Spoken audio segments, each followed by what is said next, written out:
with your host, Jaden Miller. Good day, and thank you for joining me on Think About It with Jaden Miller. Yes, I am your host, Jaden Miller. Hope you guys are having a fabulous day. Please check out my website at www.jadenmiller.com. That is JAYDENMILLER, jadenmiller.com. Please like, share, and subscribe on my YouTube channel, and like, comment, and follow on your favorite podcast platform. You can find me on Apple Podcasts, Spotify, Spreaker, Google Podcasts, Castbox, iHeartRadio, Audrey, Podvine, Amazon Podcast, and so many more. Again, thank you guys for joining me. It is fall. It is October, kind of like late October, I guess you would say. And here in the Phoenix metropolitan area, it is finally out of the 100-degree temperatures, and it has fallen into the 70s and in the 80s. And so that is certainly a reprieve for those of us that have been not really suffering, because I'm from Chicago and I am enjoying the sunshine and the heat as opposed to the snow and the cloudy days. But those 100-degree temperatures can get to you from May all the way through September. And so but anyway, again, thank you for joining me. Hurricane Roslyn is barreling towards Mexico, and it seems as though this major storm is bringing early season snow to the western United States this weekend. So you guys take a look at that. Be careful for my listeners in California, the lower California and those areas. It appears as though Russia is still executing its, or at least attempting to execute its will against the country of the Ukraine. And hopefully Ukraine will certainly continue to fight back. I still feel that this is a travesty, but I also still think that Vladimir Putin bit off a bit too much, because he's still at war with this tiny country. Go figure. The New York Yankees, a lot of people would say America's baseball team. I'm a big baseball fan. They are on the brink of falling. All right, to the Houston Astros. They are down 0-3. So they have got a lot to do to come back. Now, that doesn't mean that the Yankees cannot, because, as I just mentioned, I'm from Chicago, and my beloved Cubs in the World Series, all right, back in 2016, were down 0-3 against the Cleveland Indians and came back to win the World Series. So it is certainly doable. So don't write the Yankees off just yet. I've been watching them for many years, and it really doesn't matter who the players are. It's just that team. There's a magic behind that team. And so for you guys that are Yankees fans, hang in there. A Ticket to Paradise is a movie that has come out this weekend. It stars George Clooney and Julia Roberts. Lots and lots of great reviews. And so if you are a movie buff, like to go to the movies, that it appears as though that's a movie that is one to go and see. So, yep, Ticket to Paradise with George Clooney and Julia Roberts. I think that's one that my wife and I are looking at attending very soon. All right. So what am I talking about today? Well, I guess my question to you is, do you go to church? Now, I don't mean this to be offensive or, anything like that. A lot of people say that there are certain topics you shouldn't discuss, religion and politics and that kind of thing. And I'm not really discussing religion. I'm just asking a question. Do you go to church? I think that's a little different. And the reason why I asked that question is because I remember having this conversation with a few relatives maybe a couple of years ago about why the pews are so empty. Why aren't people going to church like they used to when I was growing up? Well, American church bells aren't ringing so much as they are polling, a survey has found. For the first time in 80 years, Gallup has found that less than half of U.S. adults belong to a church, synagogue, or mosque. Americans' membership in houses of worship continued to decline last year, dropping below 50% for the first time in Gallup's 8-decade trend. U.S. church membership was 73% when Gallup first measured it in 1937 and remained near 70% for the next 6 decades before beginning a steady decline around the turn of the 21st century. Membership numbers dropped to 50% by 2018 and in 2020 dipped to 47%. The decline in membership is due to not only a decline in religious Americans belonging to a church, but also an increase in Americans who do not follow a religion at all. According to Gallup, over the past 2 decades, the percentage of Americans who do not identify with any religion has grown from 8% in 1998 to 2000 to 13% in 2008 to 2010 and 21% over the past 3 years, the report added. The trend is likely to continue, with Gallup noting that church membership is strongly correlated with age. While 60% of Americans born between or before 1946 belong to a church, only 58% of baby boomers do. Meanwhile, membership for Generation X is 50% and just 36% for millennials.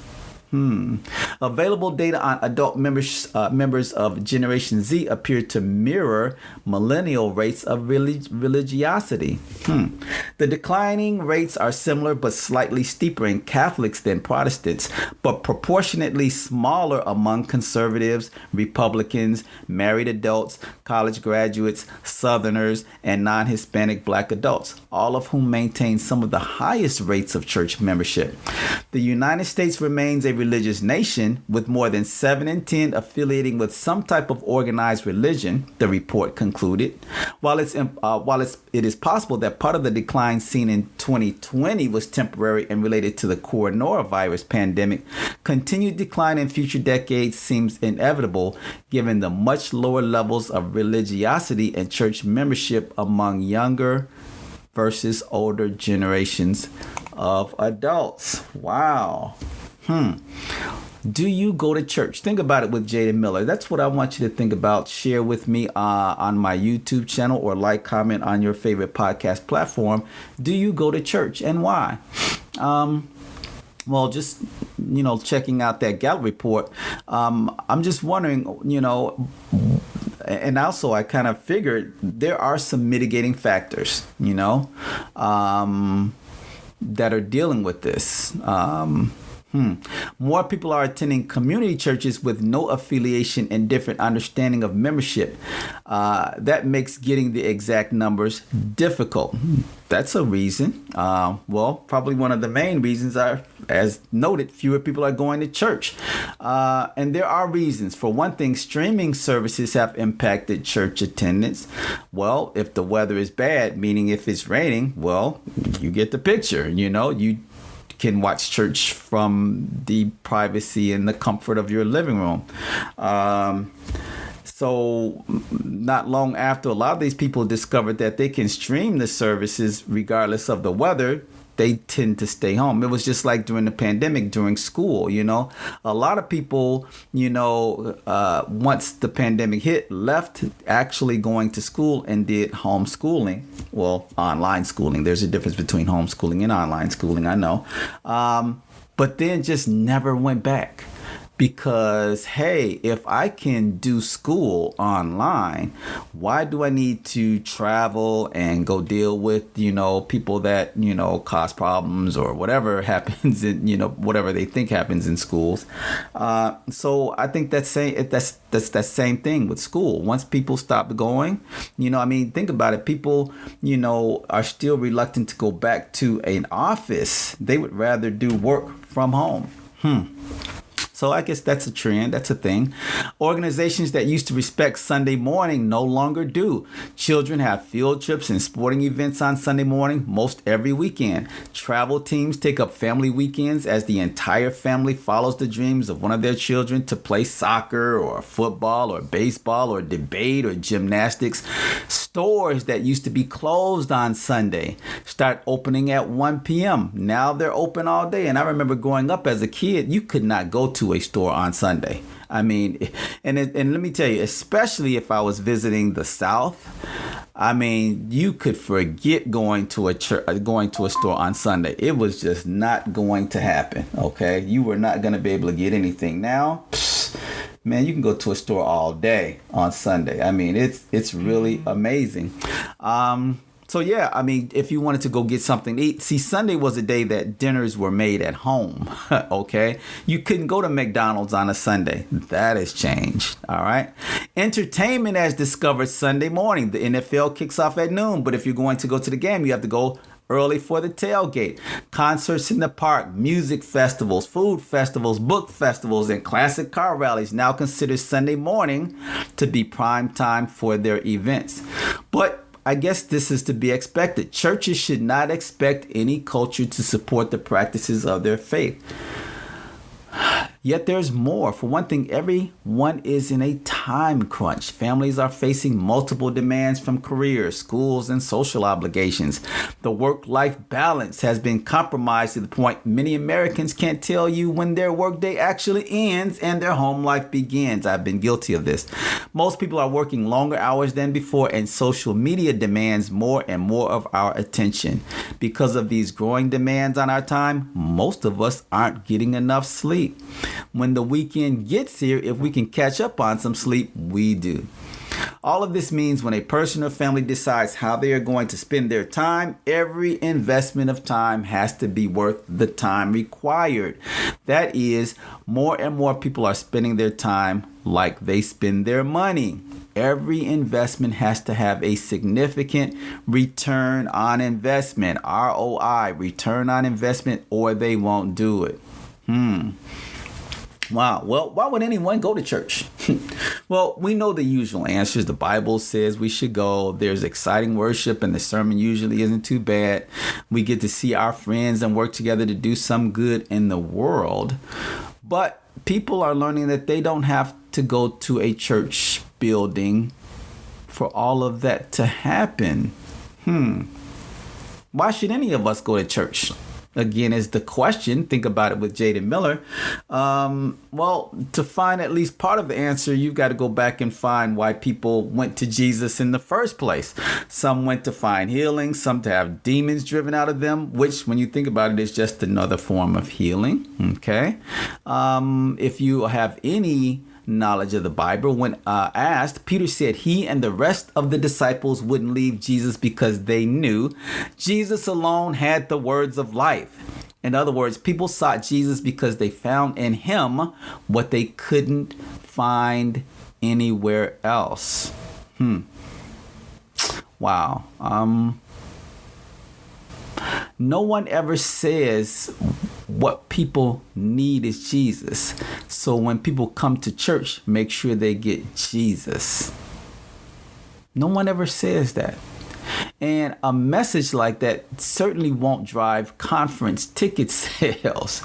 I know that there are lots of ministers that have jumped through every church growth hoop they could find. And many pastors have just worn themselves out and warn their people out as well.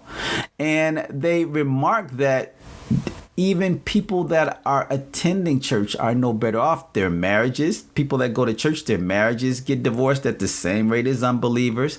They become addicts at the same rate as unbelievers. So I think a lot of ministers feel that, once the church focuses on finding its own salvation, then I think many of them are convinced that when they find Jesus again, the community will find church again. Well, that's quite interesting. I was raised in a Christian household, Methodist for the most part. And I would say that my family is still religious. But at a certain point in my childhood, the whole thing stopped making sense to me, and then it began to make sense again. And then as an adult, it stopped making sense, and then it made sense again. And then it's kind of how like life is. I mean, not all of us just remain the same. Sometimes we change, and that kind of thing. But for me, I couldn't work out why a loving God would let so many children suffer. The idea of eternal life seems to be a way for people to skirt their fear of death or the pain of grief. I noticed that the things people told me God wanted were more than not things that they wanted as well. I didn't give it all up at once. Like many people, I went on a spiritual quest, but like some of those, I quit the hunt after a while. I stopped looking for the meaning of life and instead decided to just live it. I stopped looking for an afterlife and now just try to be a better person in this one. Of course, I know many kinds of people who practice their religion in ways that make us hopeful, in ways that are open and loving. People who aim not to convert, but to comfort, not to shame, but to lift up, not to demonize, but to include. I find this a testament to who they are as people. But the thing is, I often think that faith in God can be just as self-serving as staring at yourself in a mirror. The way a religion is practiced too commonly reflects the person who is practicing it. If you want to be rich, you can find a religion that tells you that's what God wants you to be. If you're a misogynist, you find a church that will reaffirm your misogyny. If you don't like our politics or some of our political leaders, there's a pew with your name on it somewhere, maybe closer than you think. If you are a hateful person, there are preachers for that too. I watch people cherry pick their religious texts to find what they want and ignore the rest. You know what I mean? Yep. It was Dr. Martin Luther King Jr., who said that the most segregated hour in Christian America is 11 o'clock on Sunday morning. Deal with that. It's true. It still is true in 2022. We are not the only country where things work this way. For those who thinks it is a good idea to invade other countries, the battle cry will always be that God is on your side. Wars and atrocities have been committed in the name of religion throughout history. Some people fight over who's doing religion right and who's doing it wrong, or who are not doing it at all. Some religious leaders make no distinction between their role and that of their nation's political ambition. All this fighting over who is most righteous in this life or righteous enough to live forever causes more problems than it solves, divides more than it unites, antagonizes more than it comforts. If your religion is telling you who to marginalize, ostracize, and hate, that's more than likely not your religion. That's just you. Church attendance and membership have long been on the decline in America, as I stated earlier. My guess is that because many folks realize that fear is at the root of so much religious conviction, the proposition has become untenable. Those fears have led too many people of faith to police the way that others choose to live their lives. The trend away from church will likely continue. Most of us have enough fear and bullying in our lives already. So deep. I know my opinion, my thoughts on this is really deep. But again, the question is, do you go to church and why? Do you go to church and why? This is Think About It with Jaden Miller. I want you to ponder that. And feel free to like, comment, and subscribe on my YouTube channel, or like, comment, and follow on your favorite podcast platform. Again, check out my website at www.jadenmiller.com. You can learn a lot more about me. I am a photographer, amongst so many other things. But anyway, so that's my topic for today. Do you go to church and why? And certainly, my opinions and my thoughts are not to change anybody's opinions. It's just a question. I'm just wondering, do you go and why do you go? Are the statistics, I can't say statistics right in ever, but are the statistics correct? I mean, is there a continued decline in church attendance in the United States? All right. So again, my desire is certainly not to change anybody's religious beliefs or anything like that. I just want to know if you go to church or not. What do you see every Sunday? Do you see comparing maybe 5 years ago, maybe 10 years ago to now? Is there a decline in church membership? And why do you think that is the case? Is it because of some of the things that I've mentioned? Perhaps. But anyway, again, this is Jaden Miller. Thank you guys for joining me. Please check out my website at www.jadenmiller.com. And please like, share, and subscribe on my YouTube channel. And like, comment, and follow on your favorite podcast platform. Don't forget iHeartRadio, Castbox, Apple Podcasts, Spotify, Spreaker, Google Podcast, Amazon, Audrey, and Podvine, and so many more. I will see you guys next week. Have a fabulous day. Thank you for listening to Think About It with Jaden Miller. Don't forget to like and subscribe to his YouTube channel, and like and follow on your favorite podcast platform.